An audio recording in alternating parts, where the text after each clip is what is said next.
I was telling him earlier, it's like, can you sing that before the talk and then after the talk?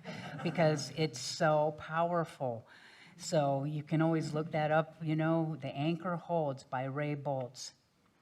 And again, you've heard the words, but I'm going to share the refrain again. The anchor holds, though the ship is battered. The anchor holds, though the sails are torn. I have fallen on my knees as I've faced the raging seas, and the anchor holds in spite of the storms. So the storms in life, it's a great metaphor because the storms in life are inevitable, right? There's going to be storms, whether it's an illness, a terminal diagnosis, let's say conflict, relationship problems, financial challenges, loss of a loved one, and change and uncertainty, which we have more than enough of in our world. Would you agree? Yes. Yeah.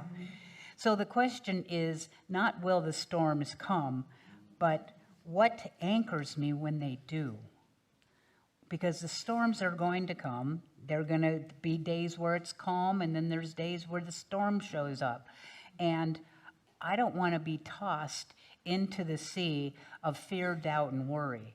So I need something to anchor myself. And that's what we're going to talk about today is what are our anchors? What will keep us from drifting out in the sea of fear, doubt, and worry? Because it's very tempting in these days to go there. I mean, anybody besides myself? I mean, seriously, I don't see the news, but I know enough that I'm aware that there's things going on every day that could just make me crazy. And I don't want to be as crazy as I already am. So an anchor is something that holds us steady when things are rocking and rolling, right? But we're talking about spiritual practices and spiritual anchors. And the spiritual anchors are what keep us from being swept into that sea of fear, doubt, and worry. And they're based on truth and not on circumstances. So Nelson Mandela is a great example of this. For 27 years, he spent time in prison. And, his anchor wasn't in the circumstances and his surroundings. His anchor was his spiritual vision and his faith and his hope. And he ended up emerging with freedom, and not just freedom, but forgiveness. I don't know that I could do that personally, but that's the how powerful a spiritual anchor can be. It kept him alive, and it gave him hope, and it brought him even into forgiveness so that he could become the leader that he became. That's mind-boggling, but that is the power of a spiritual anchor. So what are some spiritual anchors that you know of or that you use? Nature. Very good. I need more of that. Faith. Prayer. Trust. Breath. Good. Yoga. What was it? Unity. Spiritual community. Friendships. Course in Miracles. Meditation. Thank you. 12-step programs. Your dog. Definitely. You definitely have a handle on what spiritual anchors are, right? We all do. And I think I asked last week, how many of you have a spiritual practice? And all the hands went up. And how many of you could maybe re-engage a spiritual practice that you hadn't been doing? But here's the question for you. When you do your spiritual practice, are you 100% perfectly centered for the rest of the day, or do you have a tendency to fall back into some sort of fear, doubt, and worry? The latter. I don't know of any of us that can do a spiritual practice and go, I'm good for the rest of the day, and nothing's going to rock my boat, right? However, so there's this phrase, this saying by Paul in Thessalonians, and he says, rejoice always, pray without ceasing, give thanks in all circumstances. That's a big order. Rejoice always, pray without ceasing, and give thanks in all circumstances. Yeah, right. And that is the charge. Can we do that? And how can we do that? And when he says prayer without ceasing, what that actually means is that it's keeping our awareness on spirit throughout the day. It's keeping my mind centered in truth. And when something pulls me off, can I pull myself back with an affirmation or something that will bring me back into maybe a breath? God is here. God is here. All is well. I am well. You know, this needs to be without ceasing all the time. And prayer isn't just what we say, it's how we live. I love this. Prayer is every thought of gratitude. Every thought of gratitude is a prayer. Every act of kindness is a prayer. And every breath we take in mindfulness is what prayer is. So it's not just praying, it's in the act of kindness, being in gratitude, breathing in mindfulness that Spirit's here. To pray without ceasing means that we remember that the divine is present everywhere, all the time, in all the people. That's a big charge, and I have to remind myself. And the word remind sends which means to go back to the mind. Go remind myself. We come together on Sunday mornings to remember, to remind ourselves of who we are. But then we have the other 6 days of the week and also Sunday afternoon to practice our reminding and remembering. So when we shift our awareness from separation to unity, from fear to love, and from worry to trust, we are praying. We are praying every time we bring ourselves from fear to love, separation to connection, and from worry to trust. Prayer becomes more about being present, right? Being grateful and being open to Spirit's guidance. And I'll make a confession. I have been drifting a lot in the past. And what I'm doing now, Spirit, it's okay to drift. We need to have periods where I'm just not connected and I'm aware of it. But then after a while, there becomes a shift, at least for me, where I start remembering, okay, God self, where are we going today? Who are we going to talk to? What does Spirit want to do by means of me, by means of you? Because your life is not your life.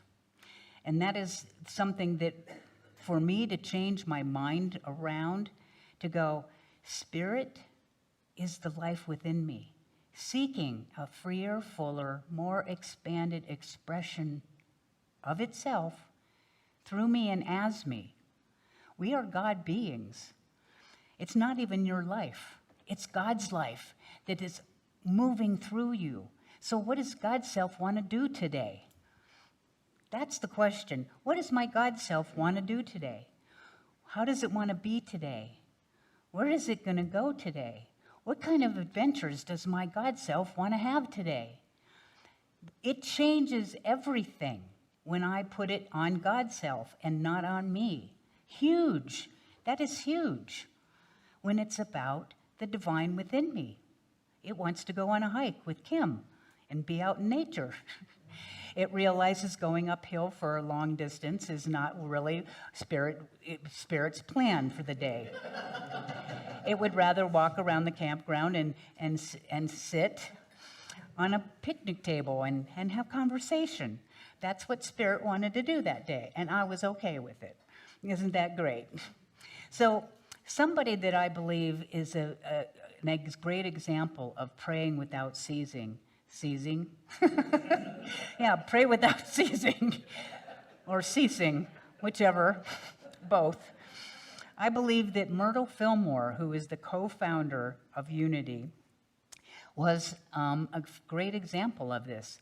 She had basically terminal diagnoses. She had so many things wrong with her. She went to every specialist there was, and nobody could find the cures for all the things. She had tuberculosis and various other things.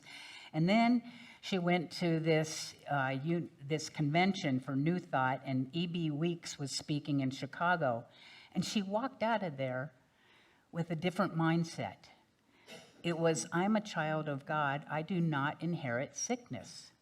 And she began every single day praying. She was blessing her body. She was thanking her body. She was apologizing to her body.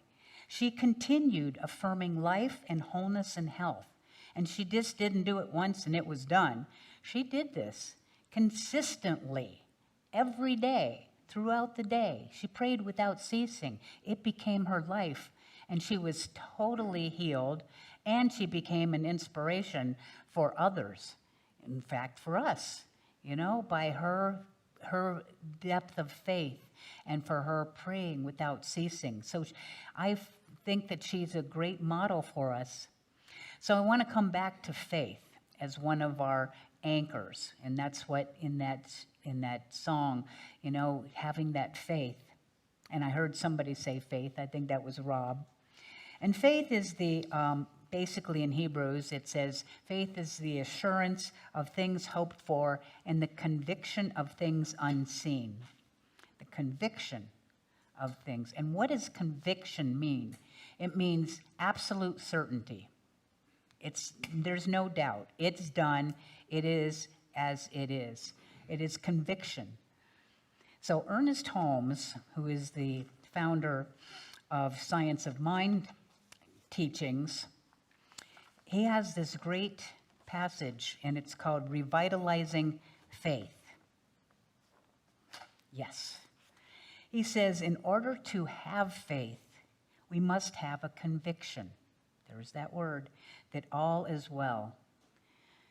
Do I have a conviction that all is well all the time? No. But what if I had a conviction that all is well? I'd be much more relaxed. In order to keep faith, we must allow nothing to enter our thought which will weaken this conviction. Well, that's a big job. To not allow anything to enter our thought that will weaken this conviction. I'm going to have to go live in a cave. Right? And you come with me. Faith is built up from belief. Now, faith is built up. It's not that it's instantaneous, but it's built off of three things: belief, acceptance, and trust. BAT. Belief, acceptance, and trust. Whenever anything enters our thought which destroys in any degree one of these attitudes, to that extent, faith is weakened.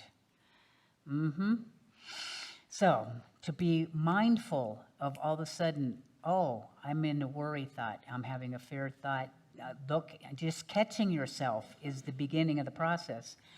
Our mind must be steady in its conviction that our life is some part of God and that Spirit is incarnated in us.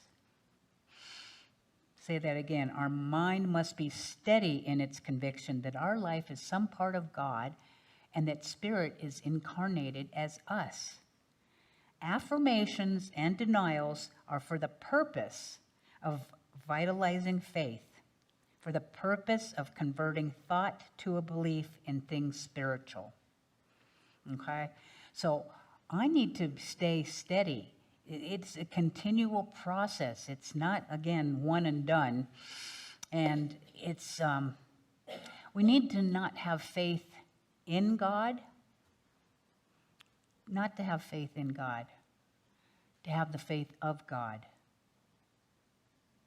The faith of God, because you're a God being running around in the earth suit of Wendy or Kim or Tom, but there is this part of us that has that faith.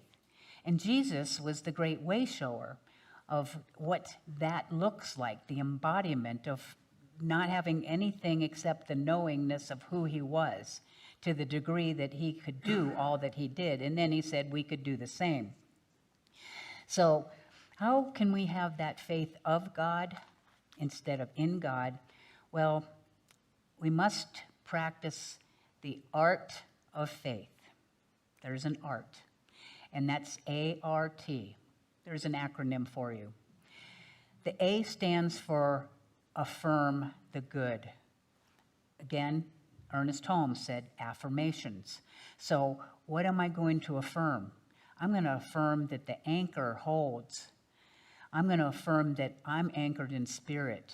I'm going to anchor myself in truth. I get to say the affirmation. That is something that I can do anytime, anywhere, all the time, everywhere, right? I can affirm something, all is well, whether I know it or not, whether I believe it or not. Because the more I say that, the more it becomes the truth. So A stands for affirm. R means to relax, because when I'm affirming something and have faith, I'm relaxed. How do I relax? Well, I believe Christine said, breathe. How many of us breathe deeply all the time? Well, we breathe shallow. So if I make an affirmation, all is well, I'm anchored in spirit, and then I take a breath. So let's say that I'm anchored in spirit. I'm anchored in spirit. Take a breath. Let it go. And the T stands for thanks. I'm thankful that spirit is greater than anything outside of me. Spirit within me. I'm so grateful to know that spirit is far greater than any situation, any political craziness, any fear, doubt, or worry. Spirit is greater than that, okay? And we don't need to 100% believe it. Jesus said the faith of a mustard seed is all that you need. So if I affirm something enough times, it's going to take root because I'm praying without ceasing. I'm using my mind as a tool. So I affirm, I relax by taking a breath, and I give thanks, knowing that all is well. I'm anchored in spirit. I take a breath, let it go, and I say, all is well. I'm grateful that all is well. So in closing, I have a story, and we're going back to the meditation that we did earlier, the meditation of being on a boat. And we're not on a ship, we're just on a regular boat, and we're there on this boat. And the seas, and we're all on this boat, right, together. And the storm comes, and it's in the middle of the day. And now we're being tossed and torn, and we're all up from our naps, because we all take naps in the middle of the day. And we're scared, because this is a violent storm. It's the biggest storm that we've ever seen, and it's crazy, and we're fearing for our lives. And then we look, and there is Bill Brooks, he's sleeping in this storm. What is he doing sleeping? He's asleep. And we go over to Bill and we go, Bill, wake up, we're going to collapse. Can't you do something?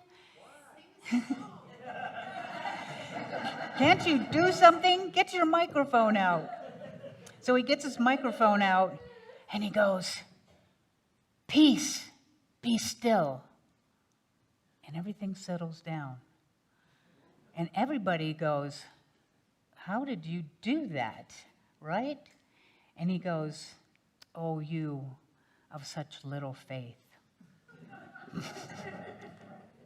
He has the faith. He's the anchor. He knows who he is. So he is able to calm the storm. Yeah, he's Jesus. But so are all of us. See, the real miracle isn't that the storm calmed down. The real miracle is that we realize that we have an anchor within, and that is our God self. And when we know who we are as the divine, anything is possible to us. We don't have fear. We don't run around. We have that anchor of faith. God's self is who I am, and God's self is connected to the sea and the stars and everything. And I don't have to get tossed out of the boat into the sea of fear. I'm anchored in who I am. We're all anchored. All these things that Jesus could do, we can do too. But we have to use the tool of our mind to keep us on track. The storm, of course, represents our outer life. And the disciples, just like us, they show the same reaction. When there's something we can't control and it's scary, we get scared. Jesus resting, Bill taking a nap and not being disturbed, is in trust. He trusts the universe. He knows who he is. And his words of peace be still is just the authority of he knows who he is. The God self speaks. Not Bill, but the God self within him speaks. And that true anchor of knowing that and speaking and coming from that is what anchors us in the storm. That's what faith can do. And so it is.